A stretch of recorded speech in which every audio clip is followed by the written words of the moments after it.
حکومت سنبھالتے ہوئے میں نے قرآن مقدس پورا یاد کر لیا ہے۔ جب حکومت سنبھال کر پورا قرآن یاد کیا جا سکتا ہے تو بزنس سنبھال کر کے کیوں یاد نہیں؟ میں تو حفظ کی بات ہی نہیں کر رہا ہوں، میں تو دیکھ کے پڑھنے کی بات کر رہا ہوں۔ صحیح قرآن پڑھ لو اور سن لو، سب کی کتاب پڑھ رہے ہو، ذرا رب کی کتاب بھی پڑھو۔ یہ ایک کتاب ایسی شان والی کتاب ہے جس کو پکڑنا عبادت، جس کو چومنا عبادت، جس کو دیکھنا عبادت، جس کا احترام کرنا عبادت، جس کی تعظیم کرنا عبادت، جس کا احترام کے لیے ہٹ جانا اپنی جگہ سے وہ بھی جنت میں جانے کا ذریعہ۔ ایک بادشاہ تھا، بادشاہ مر گیا، بہت لوگوں پہ ظلم کیا تھا اس نے، مرنے کے بعد کسی نے خواب میں دیکھا وہ جنت کے باغوں میں ٹہل رہا ہے، کہا رے تو تو بڑا ظالم تھا۔ بادشاہ کا نام یاد آ رہا ہے لیکن لوں گا نہیں، اس لیے کہ نام لینے میں بھی مجھے بڑی دقت ہوتی ہے، کیونکہ حقائق لوگ سننا نہیں چاہتے، جتنی سن لیتے ہیں وہ بھی چہرے پہ ناگواری کے ساتھ اتنی بول دیتا ہوں، جس کو سننے کے متحمل ہی نہیں، اس لیے نام نہیں لینا چاہتا۔ تو کہا کہ تو نے تو بڑے ظلم کیے، تو جنت میں کیسے؟ تو بادشاہ نے کہا ایک دن سفر میں تھا، ایک کمرے میں مجھے ٹھہرایا گیا، اس کی طاق میں پیروں کی طرف قرآن رکھا ہوا تھا اور پورے گھر میں ایک ہی طاق تھا، اس میں قرآن تھا۔ میں نے پیر پھیلائے چارپائی پر، سفر میں تھا، میری نظر پڑی قرآن، پیر سمیٹ لیے، صاحب خانہ کو بلایا اور بلا کر کہا قرآن ہے؟ ہاں قرآن ہے۔ اس کی طرف پیر جا رہے، حالانکہ اوپر تھا، پیر جا رہے اس کی طرف، تو کافر کوئی بات نہیں، قرآن اٹھا کر لے کر چلے جاتے، آرام سے سو جائیے۔ کہا واللہ میری وجہ سے قرآن جائے گا گھر سے؟ میری وجہ سے قرآن جائے گا گھر سے؟ نہیں، میری وجہ سے قرآن نہیں جائے گا، قرآن کی وجہ سے میں کمرہ خالی کروں گا، کیونکہ یہ اللہ کی کتاب ہے۔ قرآن جہاں تھا وہیں رہے گا، میں کمرہ خالی کروں گا۔ اور اس نے خالی کیا، جب مرا تو میرے اللہ کی طرف سے ندا آئی، تو نے میری کتاب کی عزت کی، اسی دن میں نے تیرے سارے گناہوں کو معاف کر دی۔ یہ اللہ کی کتاب کی قدر کی برکت ہے۔ ڈاکٹر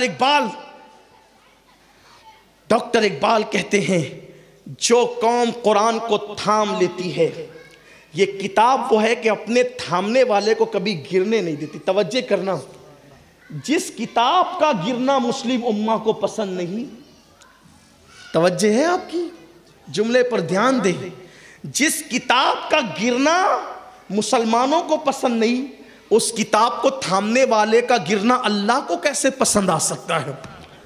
پکڑو کتاب کو، تھامو کتاب کو، اللہ کی کتاب کی طرف آؤ۔ اور یہ وہ کتاب ہے جس سے رشتہ جوڑنے والا کبھی ذلیل نہیں ہوتا۔ تو اپنے بچوں کو قاری بناؤ، عالم بناؤ، حافظ بناؤ، جاتے جاتے اپنی گفتگو ختم کرتے کرتے اپنی بیٹیوں کو بھی پڑھاؤ۔ باپو نے بہت بڑی بات کہی، 200 بچیاں پڑھ رہی، اللہ کرے اس میں اور اضافہ، جتنے لوگ تعاون کر رہے ہیں اللہ سب کو برکتیں دے۔ دیکھو پڑھنے کی برکت کیا، ایک لڑکی پڑھی لکھی سے مراد جس نے دین بھی پڑھاؤ۔ اگر آپ برا نہیں مانے تو یہ بھی کہہ دوں، ہمارے یہاں پڑھے لکھے کا مطلب ہے جس نے دین پڑھاؤ۔ ہاں، دنیا بہت کچھ پڑھ لیا، اگر دین کچھ بھی نہیں پڑھا تو پھر وہ مذہب کے نزدیک پڑھا لکھا نہیں، وہ ان پڑھ ہی ہے۔ جن ڈگریوں نے دنیا میں رہ جانا ہے ان ڈگریوں کی اہمیت کیا؟ دنیا کے لیے ہے کرو، لیکن دین پر توجہ دو۔ بات سمیٹتے ہوئے آخری بات کروں، پڑھی لکھی لڑکی میں پڑھی لکھی جس نے دین پڑھا اور ان پڑھ لڑکی نے جس نے نہیں پڑھا، فرق کیا ہے؟ لیکن یہ بھی کہوں گا ضرور کہ جہاں تعلیم کا نظام ہو، وقت ہے نا، جہاں تعلیم کا نظام ہو وہاں تربیت کا نظام بھی ہونا چاہیے۔ اللہ کا خوف، اللہ کا ڈر، سنتوں پر عمل۔ پڑھو صرف ڈگری کے لیے نہیں، پڑھو اللہ کی معرفت کے لیے، اللہ کے قرب کے لیے، آخرت کو بہتر بنانے کے۔ عالم وہ ہے جسے دیکھ کر خدا یاد آتا ہے۔ مطلب کیا ہے؟ وہ چلتا ہے تو اللہ کے خوف سے لرزتے ہوئے چلتا ہے، تو لوگوں کو لگتا ہے جس کے خوف سے لرز رہا ہے اتنا بڑا عالم، اس خدا کی شان کا عالم کیا ہو۔ یہ ہوتا ہے سنتوں پر عمل، خشیت۔ وہ لڑکی کا ذکر کرنے سے پہلے بتاؤں عالم کیسا ہوتا ہے؟ ٹائم ہے تو بتا دیتا ہوں عالم کیسا ہوتا ہے. ایک دن حضرت امام اعظم ابو حنیفہ، امام اعظم ابو حنیفہ، عالم کیسا عالم ہوتا ہے، راستے سے جا رہے تھے. راستے سے جاتے جاتے پیر میں گوبر لگ گیا، جوتے میں گوبر لگ گیا، نجاست لگ گئی. اب انسان کی فطرت ہوتی ہے نا کہ اگر جوتے میں کچھ لگ جائے تو وہ پیر کو یوں جھٹکتا ہے کہ بھئی نکل جائے. انہوں نے یوں جھٹکا دیا تو وہ جو گوبر نجاست وہ اڑ کر ایک دیوار پر چلی گئی، ایک دیوار پہ لگ گئی. اب تقریباً آج سے 1300 سال پہلے کی بات ہے، کم و بیش.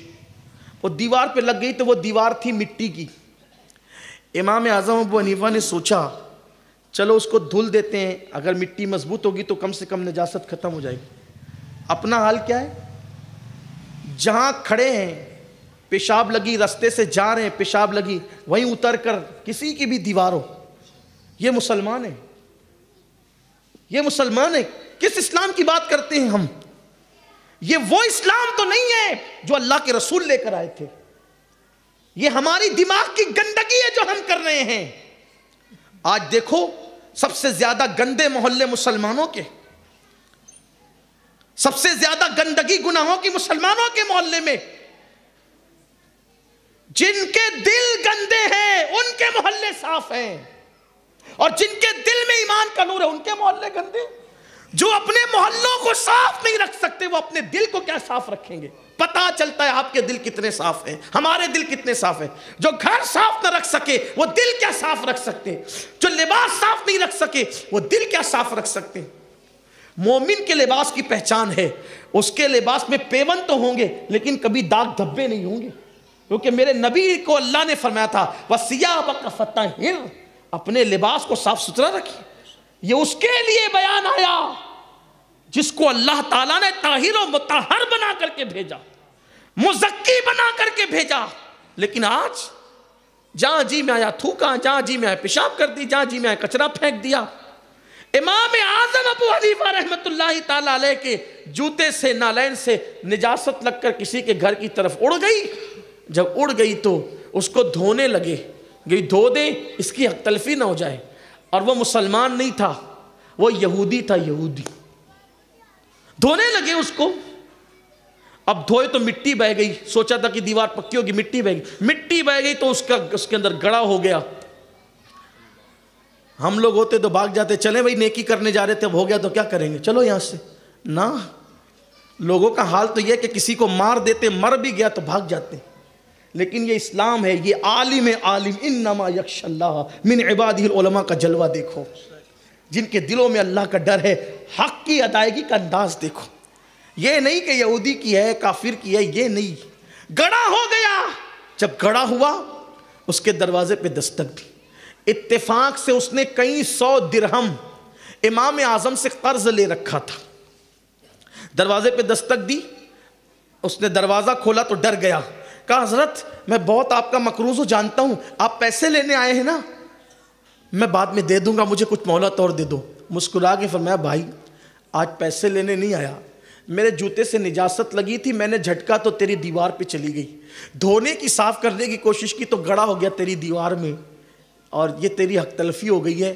جتنا قرضہ تجھ پہ باقی ہے میں وہ سارا قرضہ تجھے معاف کرتا ہوں، تو میری اس غلطی کو معاف کر. یہ علم والوں کی شان، اہل علم کی شان یہ ہے یخشی اللہ کا جزا.